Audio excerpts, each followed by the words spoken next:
Bien, pues para mí es un privilegio poder estar aquí, siempre lo digo y lo digo de corazón porque es así.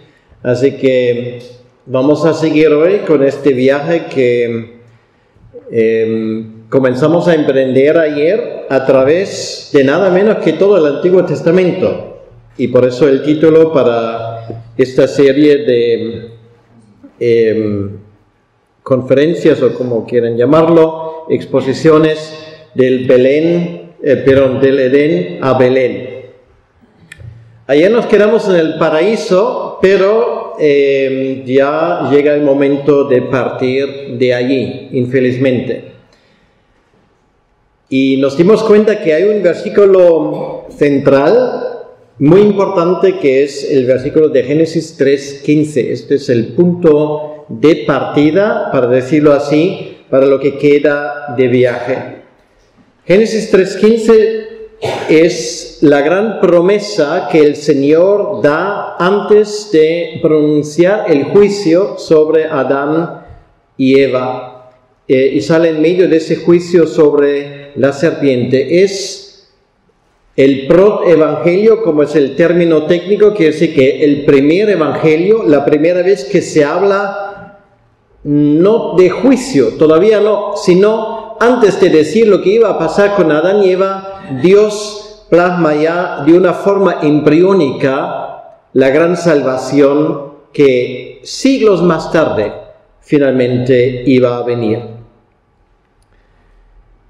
Y a partir de Génesis 3, capítulo 15, generaciones de personas, y de esto vamos a hablar en esta tarde, vivieron y murieron con esa esperanza en un Salvador, en una simiente que todavía no tenían apenas mucha información. Nos quedamos ayer con el hecho de que Adán y Eva, al darse cuenta realmente de dónde habían caído, Dios les iba a buscar. Y su pregunta, ¿dónde estás, Adán?, no solamente es una pregunta en cuanto a su ubicación geográfica, sino realmente implica más la pregunta, ¿qué te ha pasado? ¿Dónde estás ahora espiritualmente? Porque Adán y Eva, para decirlo así, se habían quedado huérfanos, aunque solamente por un momento. Nos dimos cuenta que ese intento de cubrir su desnudez con unos delantales de la higuera, no solamente se entiende en un sentido literal, sino también se entiende en un sentido como el primer intento de nuestros dos antepasados de cubrir su vergüenza, no solamente física, sino su vergüenza espiritual. Y esto es lo que en nuestro término moderno llamamos una religión. Es el intento de remediar de alguna manera lo que es irremediable. Y sin embargo nos damos cuenta también en el texto sagrado que ahora Dios les cambia esto, en vez de estos delantales de la higuera o de las hojas de la higuera, he dicho delantal, pues les da delantales de piel. Entonces esto, como ya se ha dicho en muchas ocasiones, implica obviamente algo que de nuevo el texto sagrado no nos lo dice, pero que queda implicado, porque a partir de ese momento Dios también le enseña a Adán y a Eva la importancia de un sacrificio de sustitución.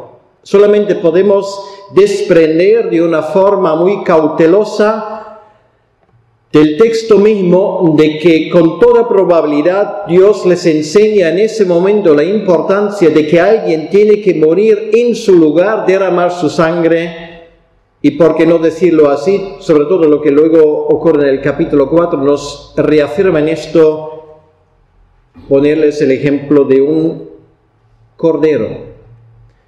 Y ese delantal de cuero de un cordero iba a ser ahora su vestimenta. Dios provee en este sentido. Esta relación entre Dios y Adán y Eva se había roto. Y al mismo tiempo es Dios que ahora inicia los pasos para establecer esta relación de nuevo. Estas son las buenas noticias.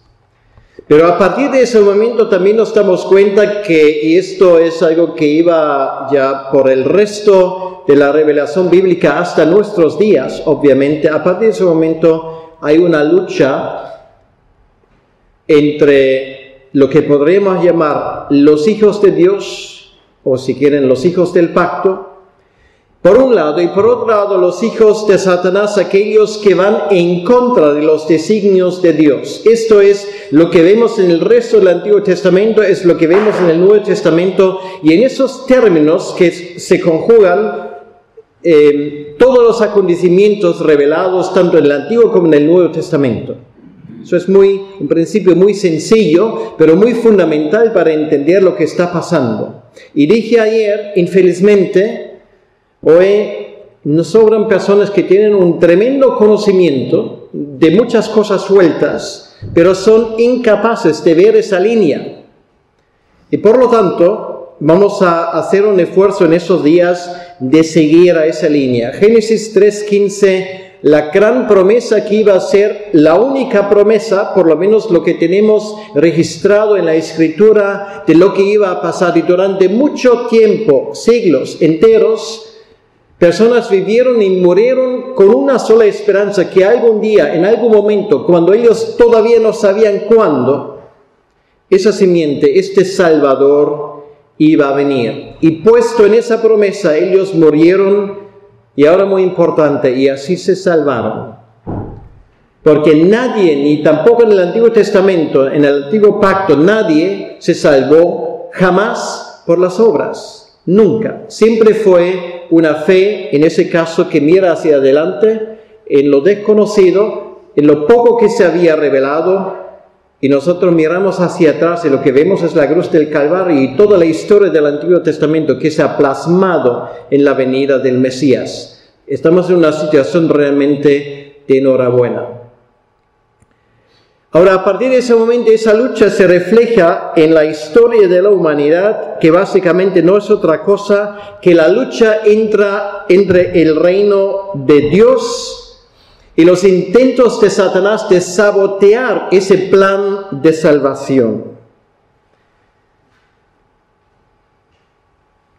Una de las cosas, y lo dije ayer y quiero repetirlo hoy, porque algunas personas que ayer no estuvieron se han incorporado y quiero dejar constancia de nuevo de esto. Una de las cosas más fascinantes realmente cuando estudiamos esa parte del Antiguo Testamento, que hoy en día infelizmente está bajo mucho ataque, en el sentido de que esto no se puede tomar como un documento histórico. Ayer les leí de forma anónima, digamos, las deliberaciones de un muy conocido teólogo que exactamente va en esa dirección. Y es todo lo contrario. Hay todas las razones para creer, y eso si queremos hablar de ciencia, con todas las de la ciencia, de la arqueología, de la historia, todo lo que ustedes quieran, incluso la lingüística puede entrar allí, todo indica que esos documentos que tenemos en nuestra Biblia, en el libro de Génesis, son documentos absolutamente correctos y certeros. Me falta ahora el tiempo para entrar en esto, es que siempre estoy tentado de hacerlo, pero no haríamos otra cosa. Hay muchos indicios que indican esa dirección, por lo tanto, a su Biblia lo pueden llevar con mucho orgullo, si no fuera por el hecho que presenta a nuestro Salvador y Señor, el Señor Jesucristo, sería simplemente por el hecho de que hay muy poca gente que tiene en su poder un libro que tiene esa edad, y además documentos históricos de tal relevancia. Y para demostrarle esto, les he traído una pequeña sorpresa, porque ya lo dije ayer, si solamente aquí vienen para escuchar lo que se puede leer en cualquier libro, no valdría la pena. O sea, de vez en cuando hay que escuchar, no digo algo nuevo necesariamente, porque es la antigua verdad, pero algún indicio nuevo que va en esa dirección. Y por lo tanto, pues les tengo aquí algo. Es chino, ¿vale? Ustedes me van a decir, bueno, ahora me vienen con cuentos chinos. ¿Y esto qué tiene que ver con el Antiguo Testamento? Bueno, lo digo en 3 frases. Primero, Desde el agosto del año pasado, nuestra nuera, que se ha incorporado a nuestra familia, ella es china. Entonces, todo lo que voy a decir lo he comprobado con ella. Ella no va a mentir a su suegro, obviamente. Pero aunque fuera así, hay otras fuentes que indican en la misma dirección. Y eso simplemente es un indicio. El hecho de que jamás lo hayan escuchado no quiere decir que no exista, ¿vale? Esto es un signo chino, y los signos chinos pues normalmente se componen de varios elementos. Por ejemplo, en este caso son 3 elementos. Esta palabra, lo que tenemos aquí, significa barco. Y se compone de 3 signos. Se compone de este signo que significa contenedor, de este signo que es el número chino de 8, y este signo que significa una boca, lo cual en chino quiere decir una persona. Contenedor, 8 personas. ¿Esto qué es? Bueno, no hay que ser experto en el Antiguo Testamento, ¿vale? Y no me lo invento yo, eso está ahí. Aquí hay otro. Es el verbo desear. Aquí lo tenemos.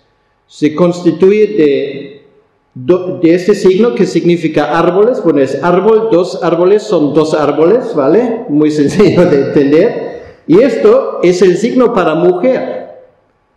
2 árboles, mujer. Son 2 ejemplos. ¿Saben cuántos signos hay de ese tipo en la letra chinas? Unos 200. Ahora, a ver quién es el guapo que nos explica todo esto y al mismo tiempo dice, bueno, esto es lo que nos pone en la Biblia, eso sí son cuentos chinos. ¿De dónde viene esto? Estamos hablando de un idioma que se deriva con toda probabilidad de la antigua escritura de los elamitas. Bueno, no quiero aburrirles demasiado con esas cosas. El chino cayó del cielo, sino ese pueblo tiene su origen en esa gran planicie donde estaba Babilonia, ¿vale? Pues tal vez en algún momento podemos hablar de ello. De ahí viene. Y se han llevado a su país y hasta el día de hoy trabajan con estos signos, o sea, de forma simplificada, esa historia. Por cierto, uno de los primeros que descubrió esto y versó sobre esto fue Hudson Taylor, ¿vale? O sea, no me lo he inventado yo, desde luego. Y hay una amplia documentación sobre ese tema. Si alguien se interesa, lo tengo en mi... Aquí no, tengo el libro en mi iPad, sale en inglés, espero que algún día alguien lo traduzca. Entonces, ¿qué decir? Estamos hablando de relatos que son muy lejos de ese cuento chino, estamos hablando de historia, por lo tanto, lo que estamos hablando, esto es la historia de la salvación. Bien, ahora seguimos. Esto es el capítulo 3 y ahora llegamos al capítulo 4. Le dije ayer que nadie se preocupe, dice, bueno, ya estamos en el segundo día, pues hemos cubierto 4 capítulos, todavía ni siquiera 4, pues esto va a ser una premonición de la eternidad. No, yo me voy el miércoles y luego la cosa va a ir un poco más rápido. Pero vamos a sentar bien las bases. Llegamos al capítulo 4 y en el capítulo 4 tenemos una rencilla entre los hermanos. Y como ocurre tantas veces, para mí un poco enigmático, pero el hecho es que de tanto árbol mucha gente no ve el bosque, porque dice, no, bueno, es que si hay una rencilla, es el primer homicidio, ¿y por qué le mata Caín a Abel? ¿Por qué? ¿Por qué lo hace? Bueno, porque tenía un pronto, son envidias, etcétera, etcétera. Bueno, eso normalmente no te lo dicen en voz alta, pero de forma subyacente, pues está, vamos a ver, ¿y por qué Dios acepta un sacrificio y no el otro? Bueno, aquí en esta congregación no se pregunta esto, ¿verdad? Estoy bromeando. Pero yo he encontrado gente que me dice, pero ¿no fue Dios un poco injusto? Parcial en ese sentido. Bueno, vamos a desglosarlo porque todo esto tiene que ver con este hilo rojo. Entonces, la primera pregunta que nos hacemos es, ¿quién era Abel? ¿Qué profesión tenía? Bueno, él era pastor, no pastor evangélico, sino pastor de ovejas. Bien, pues Abel tenía otra profesión. Y ahí pues viene la primera sorpresa, pero yo siempre digo lo mismo, es increíble lo que uno aprende cuando uno lee, y no solamente lee, sino estudia la Biblia. Pues sí lo tenía. Y vamos a Lucas capítulo 11, al versículo 51. Está hablando el Señor Jesucristo. Ahora no vamos a hablar de lo que Él quiere decir, simplemente nos consta un hecho que para nosotros aquí es muy importante. Lucas 11, 51, Él habla de los profetas que los judíos han matado y dice, versículo 50, para que se demande de esa generación la sangre de todos los profetas que se ha derramado desde la fundación del mundo, desde la sangre de Abel hasta la sangre de Zacarías. Conclusión, se habla de profetas, quiere decir que Abel era profeta. Entonces aquí hay algo más que una rencilla entre hermanos, hay algo más que de que Abel tenía un mal día, porque hay más datos. Y no podemos leerlo todo, pero simplemente doy alguna pincelada, luego lo miran tranquilamente en casa. En el capítulo 2 de Primera de Juan se dice, entre otras cosas, hablando ya de la biografía de Caín, él era del maligno. O sea, era más que tener un mal día. Quiere decir que mientras que su hermano era profeta, y no era del maligno, si era del Dios vivo, su hermano era, el maligno es el diablo, trabajaba para la competencia, para decirlo así.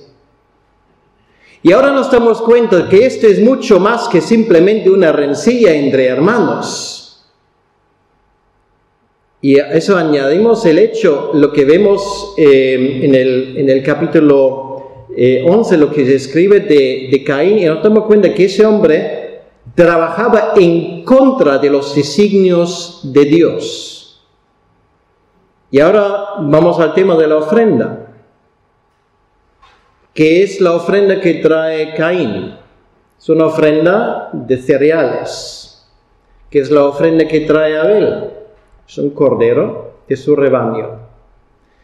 Luego, años más tarde, en la ley de Moisés se nos estipula de que, y además, pues luego el autor de Hebreo lo deja muy claro, lo que en el antiguo pacto, desde los tiempos de Adán y Eva, ellos entendieron de que sin derramamiento de sangre no hay remisión de pecados. Ahí está. Entonces, ¿qué ocurre?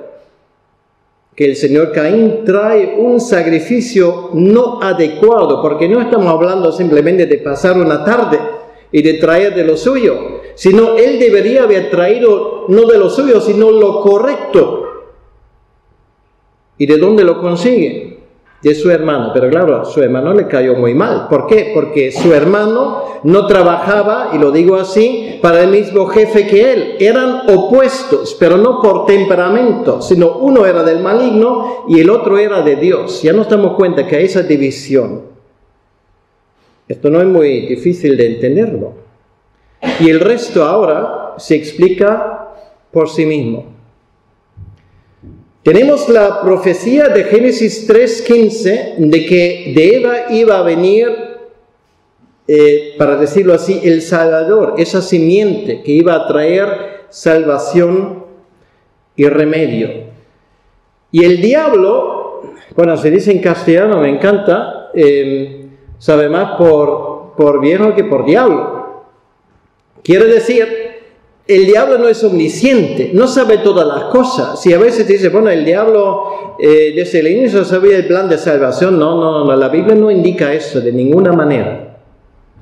Si los ángeles están deseando, por ejemplo, en 1 Corintios, están en nuestras reuniones para aprender cosas de la revelación divina, ¿cómo va a saberlo su jefe? De los malos, ¿vale? Que ni siquiera están ahí. Hay muchas cosas que ellos desconocen, y el primero que lo desconoce es Satanás. No hay que darle demasiado honor. Cometemos un gran error en este sentido. O sea, el refrán castellano realmente tiene razón. Ahora bien, la conclusión era muy fácil.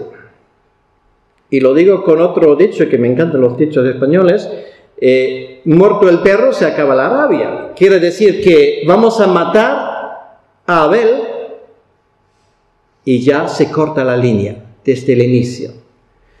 Y esto realmente, si fuéramos, digamos, un juzgado que intenta indagar sobre los móviles de un crimen, el móvil no era que su hermano le caía mal, el móvil era mucho más profundo. Había una aversión dentro de Caín, no contra su hermano, eso también por extensión, pero sobre todo contra las cosas de Dios, porque Caín era del maligno.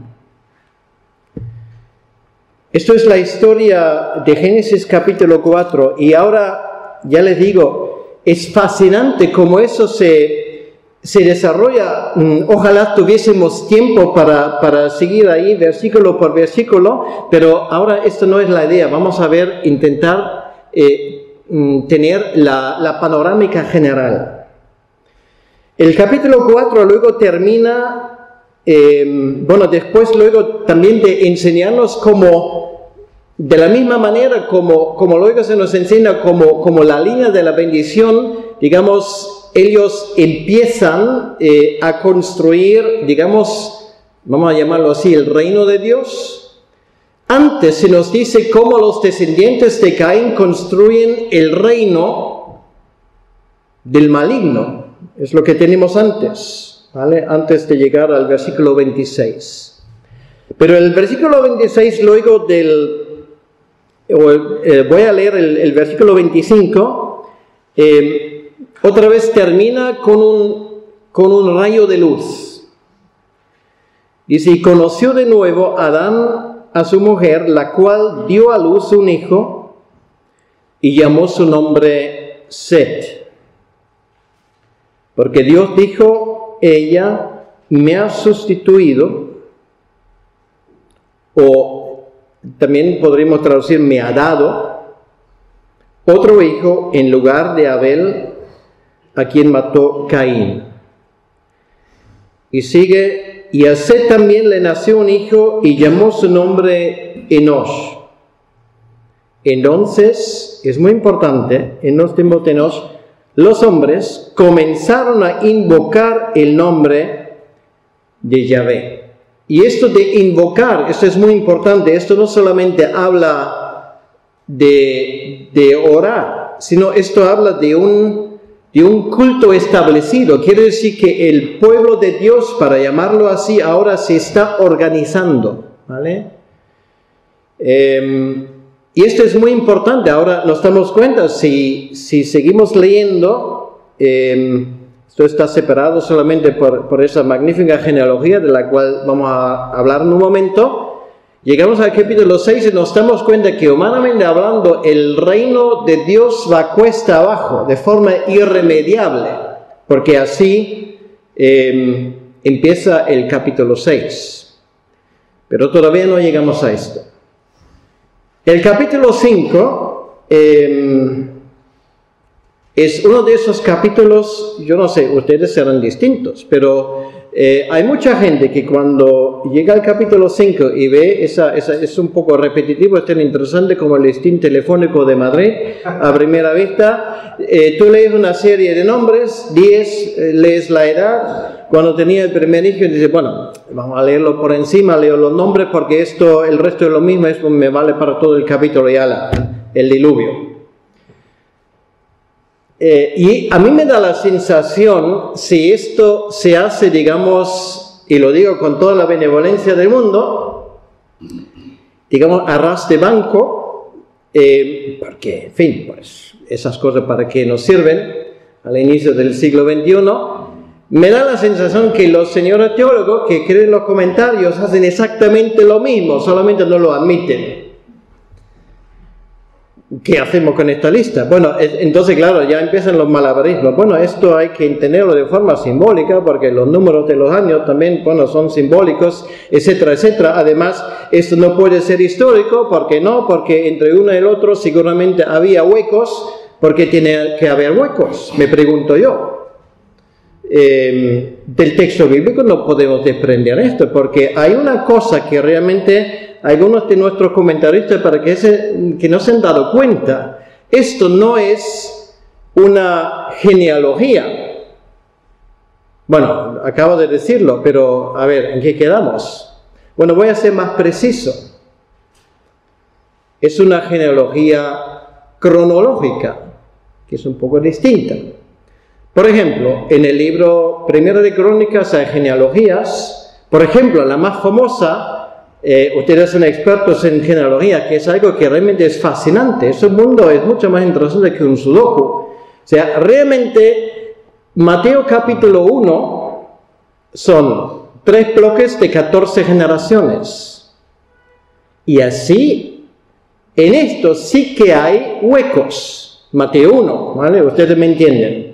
Porque Mateo solamente no quiere dar el gran dibujo, además lo hace de una forma memotécnica, que es más fácil de aprender de memoria, 3 bloques de 14, y en el hebreo era perfectamente lícito, y Mateo escribe para hebreos cuando se dice hijo de, hijo de, hijo de, hijo puede ser abuelo y puede ser bisabuelo, no hay ningún problema, ¿vale? Porque Mateo capítulo 1 no pretende ser completo.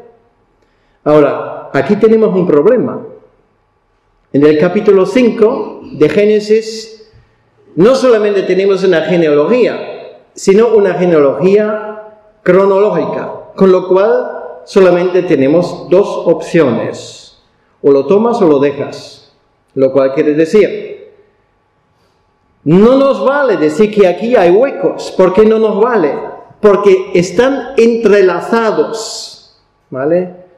Y ahora me dice, pero esto, si lo toman literalmente, es que ya no quiero ni pensar cuando se creó el mundo. Bueno, esto no es mi problema, ¿vale? Pero el texto no nos da ninguna razón exegética para pensar que aquí ha faltado ni un solo año. Podemos verlo de esa vista y así estoy seguro que ustedes lo entienden. Pero le voy a decir otra cosa. Y eso también es posible que lo escuchen por primera vez. Da igual. Algún día tenía que llegar a esto. Son 10 nombres. Va de Adán a Noé. Los nombres hebreos, y esto no solamente es en el capítulo 5 de Génesis, sino es en todo el Antiguo Testamento así. Nombre es profecía. Es que no se llama a alguien como a mí, por ejemplo, mi nombre alemán, que es el segundo que sale en el cartel, V, que se pronuncia como la letra V, muy raro en España. ¿Por qué tengo yo ese nombre? Porque a mi padre le gustaba un futbolista que tenía ese nombre, o sea, no tiene más espiritualidad que esto. Ahora, en el Antiguo Testamento no fue así. Un nombre fue dado, sobre todo en esa fase, con fines proféticos, porque no hay que olvidar una cosa, aquí esa lista de nombres no es don cualquiera, sino estos son los depositarios de la promesa de Génesis 3:15, y va de Adán a Noé. Y por lo tanto, estos nombres, esos señores son profetas, no hay que olvidarlo. Ahora, la cosa empieza a ser muy curiosa. Ahora le voy a hacer una traducción del hebreo de cada uno de esos nombres. Adán, lo dije ayer, hasta el día de hoy, en hebreo, Adamá, la tierra. Adán también se usa simplemente con el nombre, o sea, significa hombre. Set, aquí dice en la Reina Valera sustituido, pero el significado en hebreo es simplemente puesto, dado. Enosh, en hebreo significa mortal. Cainán, en hebreo significa preocupación. Mahalaleel, aleluya. Bueno, aunque no sepamos hebreo, alguna cosa lo deducimos. Ahí está la palabra para alabar, significa Dios bendito. Yaret significa descenderá o desciende. Enoc significa enseñanza. Matushelach, así es la palabra en hebreo, Matusalén, su muerte trae o en su muerte lleva. Lamec, literalmente para el desesperado. Y Noé, Noach en hebreo, significa descanso. Si alguien lo ha apuntado, de repente eso empieza a hablar, se lo leo. Y solamente pongo alguna que otra preposición. Al hombre expuesto mortal preocupación, pero Dios bendito descenderá con la enseñanza que en su muerte trae para el desesperado descanso.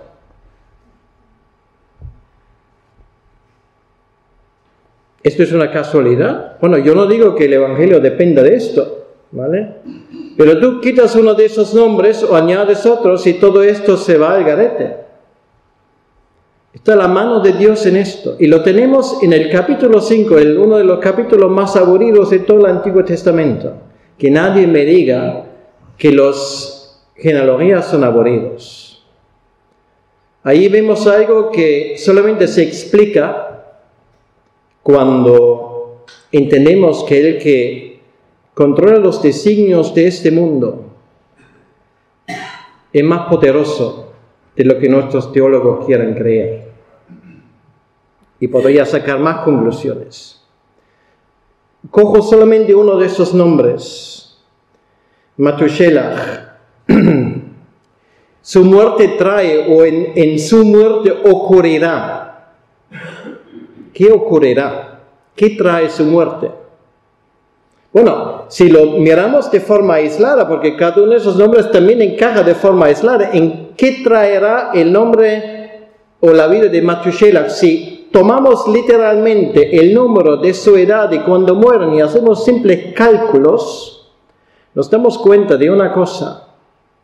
Matushelach o Metusalén muere en el año del diluvio.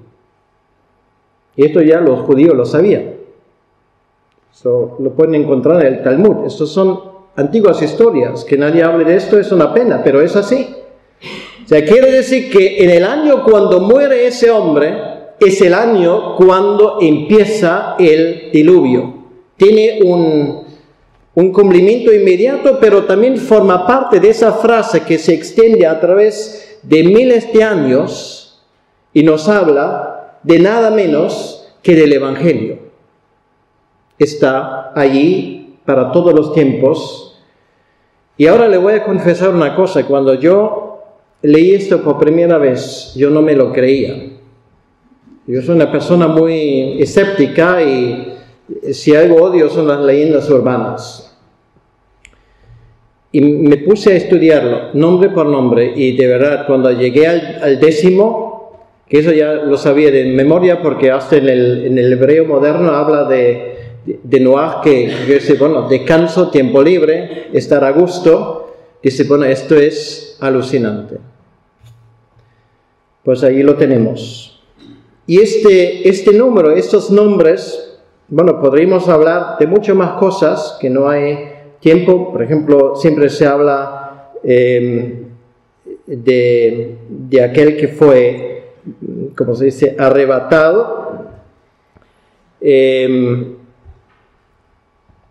Pero no vamos a... Es Enoc, que no puede entrar en ello porque nos llevaría demasiado lejos. Pero termina, luego llegamos al capítulo 6. En el capítulo 6 ya estamos en ese momento cuando está Noé. Y de nuevo leemos el prefacio, para decirlo así, de las cosas que ocurren allí. Y voy a leer ese texto porque son cosas que son muy importantes. Aconteció que cuando comenzaron los hombres a multiplicarse sobre la faz de la tierra, y les nacieron hijas, que viendo los hijos de Dios que las hijas de los hombres eran hermosas, tomaron para sí mujeres escogiendo entre todas. Yo sé que de este versículo básicamente hay dos interpretaciones. Yo voy a dejar mi versión porque a mi modo de entender encaja bastante mejor en el contexto. Ahora yo respeto de corazón a cualquier persona que no me cree en esto, ¿vale? Pero le pongo mi forma de entender esto. Se ha dicho muchas veces que los hijos de Dios son ángeles. Y claro, ahí tenemos un pequeño problema, porque los ángeles mantienen relaciones sexuales con seres humanos. Parece un poco, bueno, inusual, para decirlo de alguna manera.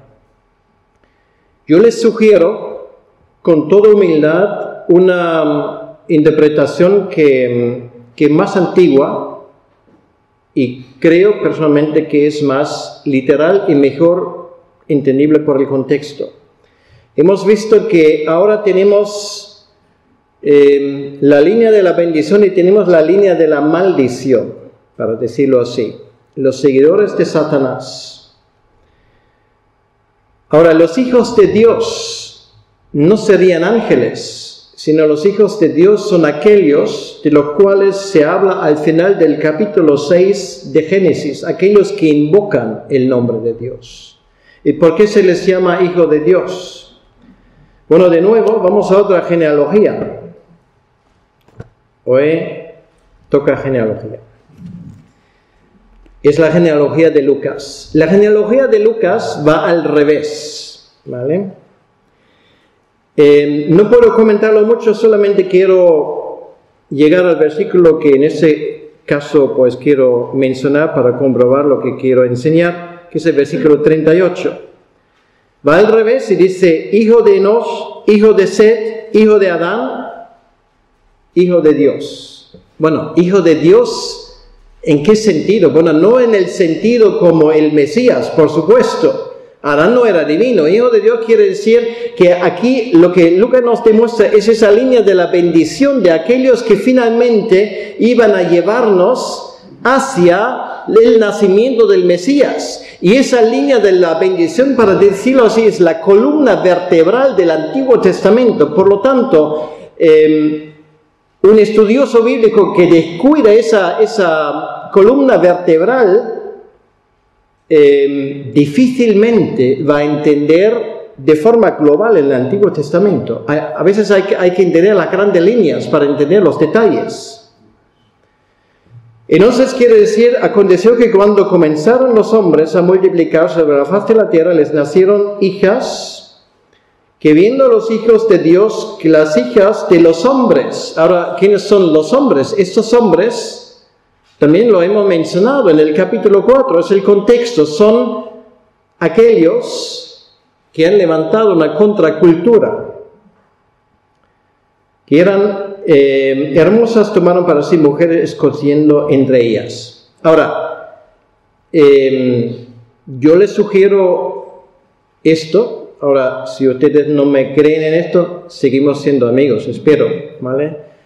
Pero esto para mí da mucho más sentido. Ahora, aunque no fuera así, aunque estamos hablando de ángeles, aún así tenemos un problema, porque obviamente algo va mal. Yo diría que el problema que tenemos en aquel entonces es lo que podríamos llamar un mestizaje entre, vamos a decirlo, creyentes y no creyentes. Y no tanto entre ángeles y seres humanos, pero da igual, sea el uno o el otro, tenemos un problema gordo. Y obviamente nos demuestra hasta qué punto el pueblo de Dios, digamos, estaba decayendo en su seguimiento de lo que Dios quería. Y luego dice el Señor, versículo 3, no contenderá mi espíritu con el hombre para siempre, porque ciertamente él es carne, mas serán sus días 120 años. Quiere decir que ahora Dios pone un límite, dice 120 años y vendrá el diluvio. Es el momento cuando Metusalén sabía que todavía iba a vivir 120 años. Bueno, es mucho más de lo que cualquiera de nosotros va a vivir. Pero esto era la cuenta atrás, el countdown divino. 120 años para construir el barco, del cual hasta los chinos saben. Y no solamente los chinos. lo digo de paso, es que no existe cultura que nos ha dejado algo por escrito que no hable de este gran diluvio, empezando, digamos, lo que más se asemeja al relato bíblico, que es el original, es la epopeya de Gilgamesh, escrito en cuneiforme, los babilonios. Ahí hay un señor que se llama Upnashtain, que es Noé, simplemente le han puesto nombre babilónico. Han cambiado algunas cosas, pero el mismo relato similar lo tienen los mayas, lo tienen los incas, lo tiene la antigua cultura china, lo tienen los árabes en sus tradiciones. En todo el mundo, en más de 70 culturas se habla de este gran diluvio. Esto no era un diluvio local, era un diluvio universal. Y si no creemos la Biblia, pues por lo menos deberíamos creer a lo que los lingüistas y los arqueólogos en todo el mundo nos cuentan. En todas las culturas hay un relato de esto. Que esto no encaja en lo que nos enseñan hoy en día es su problema, ¿vale? Pero no el nuestro, desde luego. Noé, ¿cuál era su profesión? Aparte de ser un gran constructor de barco. Bueno, se dice ese chiste que es curioso, ¿verdad? Que el Titanic fue construido por profesionales y se hundió el primer día, mientras que el barco fue construido por un aficionado. Sí, tardó más tiempo, pero se mantuvo a flote. Pero bueno, esa historia, en esos 120 años, él no solamente construye el barco.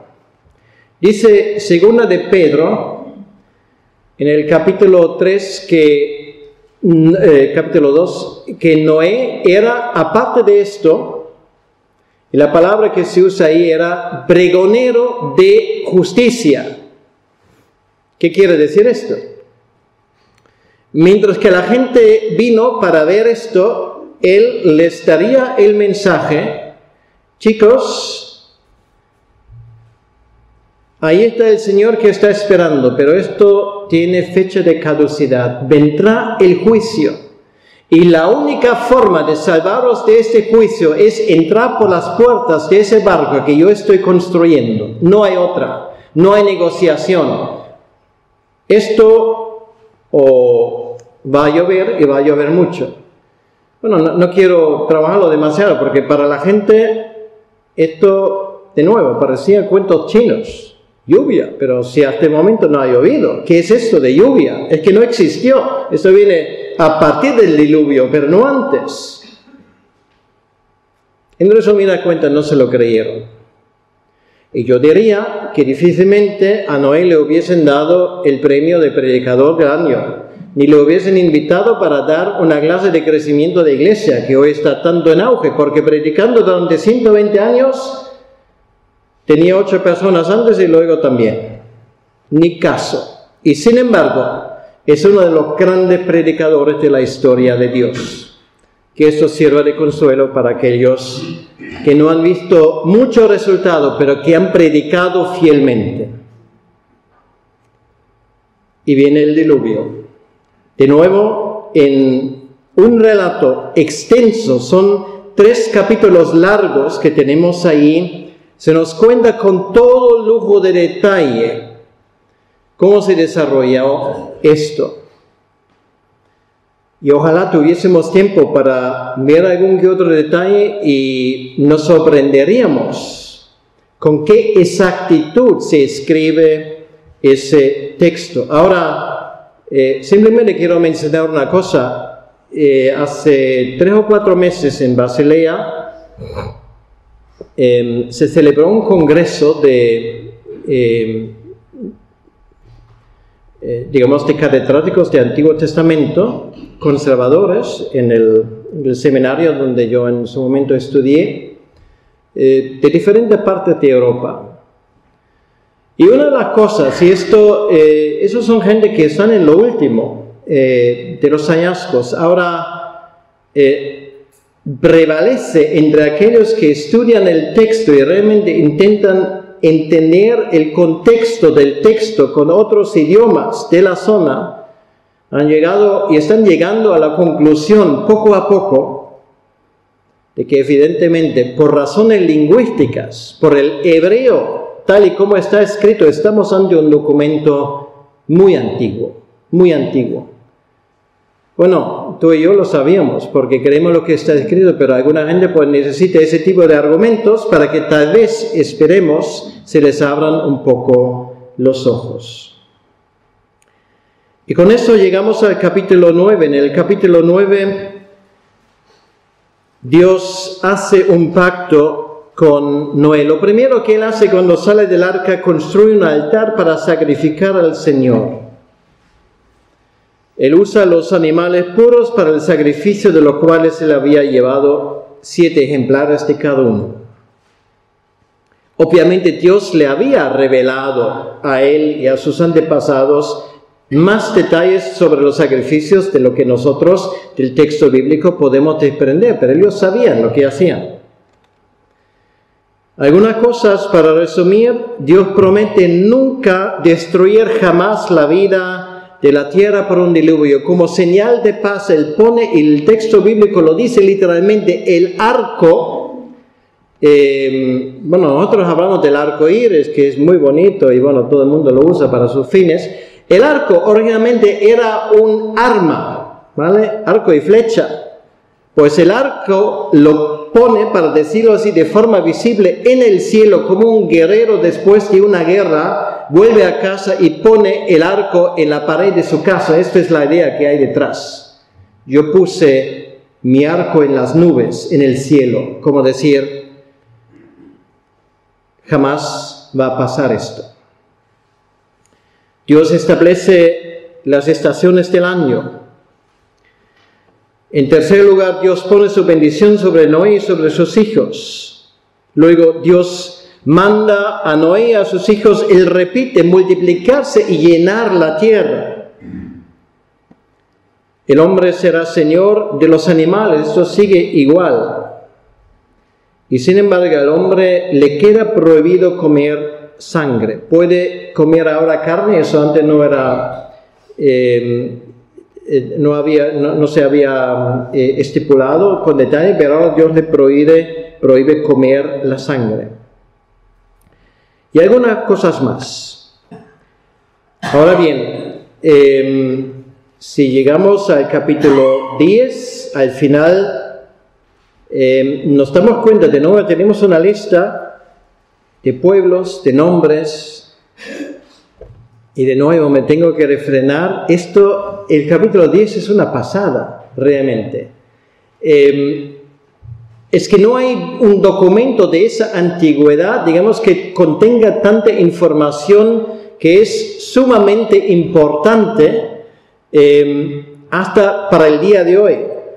Simplemente mencionar de forma muy breve que aquí, entre otras cosas, se menciona en el versículo 4 a Tarsis. Tarsis que entre otras cosas fundan una cultura muy importante para España, son los tartesos andaluces, Cádiz, Huelva, pues ahí está, ¿vale?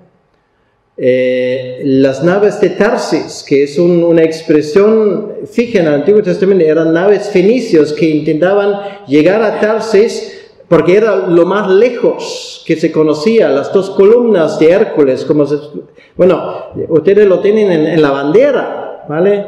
Esas 2 columnas que hay allí, ¿de qué habla? De las 2 columnas de Hércules, que es el monte Hacha en Ceuta y por otro lado el Jebel Altar, el Gibraltar, la roca. Y más allá, el mundo se acaba. Bueno, muchas cosas hay ahí. Luego llegamos a la Torre de Babel, hay una confusión de idiomas, división, digamos, en diferentes pueblos, y ahora ya ponemos un poco de fecha. Estamos alrededor del año 2100 antes de Cristo, y de repente nos encontramos en una ciudad muy concreta. La primera vez que se habla de lugares concretos, Ur, en ese caso Ur de los Caldeos. Ahí vive un señor que se llama Abraham, héroe de la fe, portador de la promesa, porque va en esa línea mesiánica. Gran hombre de Dios, ¿o no? Bueno, si vamos al capítulo 24, versículo 2 de Josué, bueno, vamos ahí rápidamente. Repito, es increíble lo que uno aprende cuando uno estudia la Biblia. Se habla de Abraham, versículo 2, capítulo 24, Josué, es su discurso de despedida. Dice Josué a todo el pueblo, así dice Yahvé, Dios de Israel, vuestros padres habitaron antiguamente al otro lado del río, de ahí viene el nombre hebreo de Eber, y Eber significa los del otro lado del río. Esto es Taré, por eso se llaman los hebreos. Y lo traje, del otro lado, eso es Taré, padre de Abraham y de Nacor, y ahora viene la bomba. Y servían dioses extraños. Vamos a ver. Quiere decir que esa línea de la bendición, ahora nos vemos, vamos a decirlo, aproximadamente 1700 o 700 años, ahora no tengo mis cálculos aquí, después del diluvio, y estamos en la misma situación. O sea, la gente no aprende nada. Ahí tenemos el depositario de las promesas divinas, su padre, Taré, que es al que le menciona, porque realmente Abraham no figura a veces, es Taré, y se dice de él que servía a otros dioses. Es decir, en la ciudad de Ur de los Caldeos, y eso lo sabemos desde que se descubrió la gran biblioteca de Ur de los Caldeos, está ahí a nuestra disposición. Son tablillas de barro de este tamaño, en escritura cuneiforme. Se puede leer si se aprende, y si no leemos la traducción. Nos damos cuenta que en esa ciudad se adoraba a un dios, el dios de la luna, el dios Nannar. El símbolo era la media luna, que por cierto, esto lo digo, los musulmanes que vienen de la misma zona originalmente, lo han adoptado. Ellos mismos ni tienen ni idea de esto, pero ahí viene. Y un dios pagano. Y Abraham y su clan adoran a ese dios Nannar, de Ur de los Caldeos. Y de nuevo tenemos que verlo en ese contexto, porque luego las historias realmente no tienes que leer ni tampoco mucho comentario, porque una vez que entiendes el principio, la cosa cae por su propio peso en su lugar, porque nos damos cuenta de que lo que Dios ahora le dice a Abraham, vete de tu tierra y de tu parentela a un país que yo te mostraré. ¿Y por qué lo hace? Porque Abraham está a punto de perder su herencia. Otra vez, el diablo ha sembrado su cizaña, y nos damos cuenta que de nuevo la línea de la bendición está amenazada. Y por eso Dios le dice a Abraham, pues pon tierra de en medio, sal de ahí, a un país que yo te mostraré. Y parece que en algún momento, obviamente, ahora Abraham, y eso sí es cierto, reconoce la voz. Es que hay algo que ocurre en Abraham, dice, bueno, obviamente nos hemos desviado y yo me voy de ahí. Van a Harán y luego entran en Canaán. Y bueno, de nuevo tenemos que hacer un poco de salto. Si llegamos al capítulo 15, es el capítulo donde realmente tenemos otro momento decisivo en la historia del Antiguo Testamento, no menos alucinante.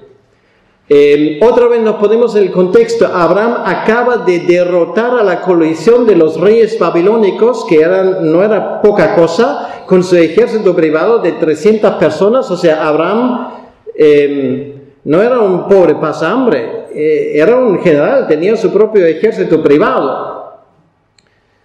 Les vence a ellos, y ahora, muy curioso, el capítulo 15 empieza con la palabra, después de esas cosas vino la palabra de Yahvé a Abraham en visión diciendo, no temas. Vamos a ver, ¿de qué iba a temer Abraham? ¿Qué?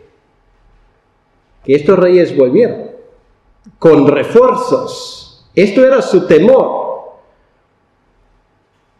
Y a Abraham le fue dicho por parte de Dios: yo soy tu escudo, un escudo antimisiles, y tu galardón será sobremanera grande. Y bueno, voy a parafrasear esa historia un poco para que entendamos. De nuevo, es la arqueología que nos enseña lo que pone aquí. Realmente no podía haber pasado ni 500 años más tarde. Es aproximadamente en el segundo milenio antes de Cristo, cuando en esa zona concreta de la península arábica, cuando una persona o dos personas hacen un contrato, pues lo hacen según cierto rito. Hoy en día pues iríamos a un notario para levantar acta. En aquel entonces no había notarios, pero la cosa tampoco salió más barato, porque ahí lo que había que hacer es matar animales, partirlos por la mitad, y luego las dos partes contrayentes tenían que pasar por el medio, y luego esas partes luego se iban a coger y se iban a quemar en sacrificio a los dioses como testigos. Esto era la costumbre en aquel entonces. Es exactamente lo que tenemos en el capítulo 15. O sea, esto no viene de un escritor posterior, no es una interpolación o todas esas cosas que se leen hoy en día. Esto encaja exactamente en el lugar y en el momento cuando tiene que encajar.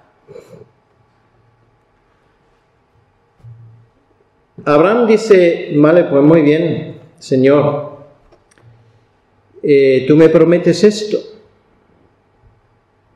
Ahora, ¿me puedes dar una prueba? Estoy parafraseando, ¿vale? Dios le dice: vale, pues mira, si no me crees a mí, vamos al notario, te lo doy por escrito. Y hacen exactamente esto. Ponen los animales de sacrificio. El simbolismo, por cierto, lo digo para que se me entienda, que te parto un rayo como ese animal si no cumplas las estipulaciones de ese pacto, ¿vale? Eso se entiende. Muy bien, entonces Abraham lo prepara todo. Dice el versículo 12: mas a la caída del sol sobrecogió el sueño a Abraham, y aquí que el temor de una grande oscuridad cayó sobre él. Entonces Yahvé dijo a Abraham: ten por cierto que tu descendencia morará en tierra ajena y será esclava allí y será oprimida 400 años. Mas también a la nación a la cual servirán juzgaré yo, y después de esto saldrán con gran riqueza. Y tú vendrás a tus padres en paz y serás sepultado en buena vejez.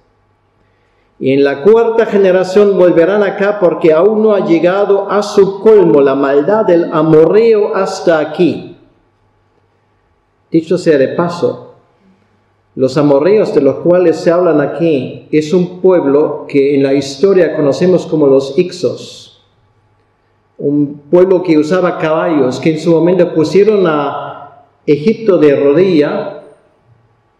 Y tal vez mañana vamos a hablar un poco de esto. Allí ya lo tenemos proféticamente. Y sucedió que puesto el sol y ya oscurecido se veía un horno humeando y una antorcha de fuego que pasaba por entre los animales divididos. Y Abraham duerme como un tronco. Y sin embargo el texto sagrado dice: y sucedió que en aquel día, versículo 18, Yahvé hizo un pacto con Abraham. ¿Abraham hace un pacto con Dios? No. Dios hace un pacto con Abraham, es lo que llamamos un pacto unilateral, lo cual quiere decir: no te molestes, Abraham, tú sigue durmiendo. Yo te lo prometo, eso no depende de ti, no depende de que tú cumplas ninguna estipulación, yo te lo prometo.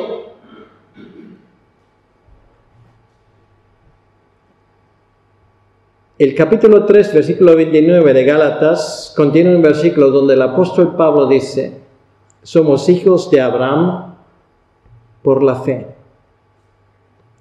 Lo que tenemos aquí es la base de lo que en el Nuevo Testamento se revela. Esa gran multitud de personas que van a venir a formar parte como las estrellas del universo, como las arenas del mar.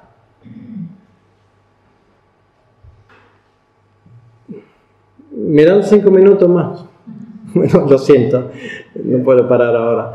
En una noche clara se ven unos 5.000 estrellas en las mejores condiciones, en Patagonia seguramente, pero aquí no. Sin embargo, sabemos que, por ejemplo, en nuestra galaxia, solamente en la nuestra, lo que llamamos Vía Láctea, hay 200.000 millones de estrellas. Bueno, estrella arriba, estrella abajo. 200.000 millones. ¿Cuántas galaxias hay? Nuestros queridos astrónomos pues aumentan el número casi por día. Ahora están hablando del mismo número de galaxias, 200.000 millones multiplicado por 200.000 millones. Le puedo asegurar que la calculadora de su teléfono móvil no es capaz de calcular esto. Es mucho. Vamos al libro de Apocalipsis 7:9 y dice: delante del trono de Cordero había una inmensa multitud que nadie podía contar. ¿Ven las grandes líneas? Todo está conectado. No son historias sueltas. La promesa a Abraham a través de la gran comisión, Mateo capítulo 8, se cumplirá. Y cada día, mientras que ahora estamos hablando, miles de personas se han incorporado a este reino divino. Y ni diablo ni nadie puede evitarlo. Y ahora sí, vamos hacia el final y finalmente llegamos a Isaac, llegamos a Jacob, la historia, y solamente cojo un versículo y con esto termino. En su lecho de muerte, a Jacob, que es el tercero de los grandes patriarcas en esa línea de la bendición que iba a dar el nombre al pueblo que será el pueblo que daría luz al Mesías, le dice sobre cada uno de los tribus unas profecías que de una forma sorprendente se ha cumplido en la historia del pueblo de Israel. Pero hay una que sobresale porque es mesiánica. Y es la del versículo 8, y dice así: Judá, te alabarán tus hermanos. Tu mano en la cerviz de tus enemigos, los hijos de tu padre se inclinarán a ti. Cachorro de león, Judá, de la presa subiste, hijo mío. Se encorvó, se echó como león, así como león viejo, ¿quién lo despertará? Y ahora viene según las grandes profecías mesiánicas, no había otro desde Génesis 3:15. Ahora se añade un detalle importante. No será quitado el cetro de Judá, ni el legislador de entre sus pies hasta que venga Shiloh. Shiloh en hebreo significa el dueño. Y a él se congregarán los pueblos. Es un nombre mesiánico. La historia cumplió esa profecía exactamente. Cuando nace el Mesías, efectivamente, dentro de la comarca de Judá, es una de las razones, por cierto, porque en el libro de Levítico se pone tanto énfasis sobre cuestiones de herencia, se añade un capítulo, los hijos de Zelofead, por ejemplo. ¿Y por qué esto? Es que hay mucha incomprensión por una razón muy sencilla. Esto no era un juego. Esa profecía dependía que en Israel durante 1400 años, hasta el último centímetro, se sabía exactamente a quién pertenecía la parcela. ¿Por qué? Porque solamente a 200 metros de donde nació Jesucristo era la frontera entre Judá y Benjamín. Imagínense.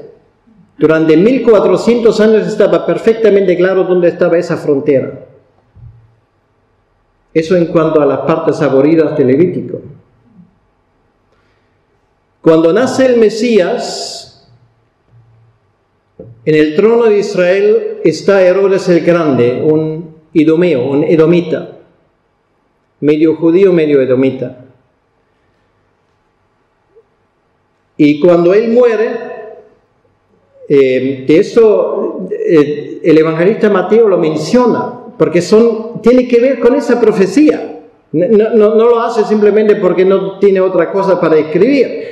Tiene que ver con esa profecía. Él menciona que él muere y que luego su hijo Arquelao le sigue en el trono. Y sabemos de la historia que Arquelao era peor que su padre. El texto bíblico no nos dice mucho. Porque cuando se enteran que Arquelao reina, evitan Judea, porque ese hombre era, si Herodes el Grande era muy malo, bate todos los récords de maldad. Y finalmente, en el año 7 después de Cristo, a los romanos se les acaba la paciencia con los judíos. Dice, bueno, esto se acabó. Quitan el rey y ponen un gobernador romano en su lugar. Y por lo tanto, cuando Jesucristo tiene su juicio, ahí no hay rey. Hay un rey de Galilea, pero no de Judá. En Judá hay un gobernador romano que desde el año 26 después de Cristo hasta el año 36 se llama Poncio Pilato. Y no hay rey sobre el trono de David hasta el día de hoy. Ahí está. Pues hemos llegado casi a Egipto.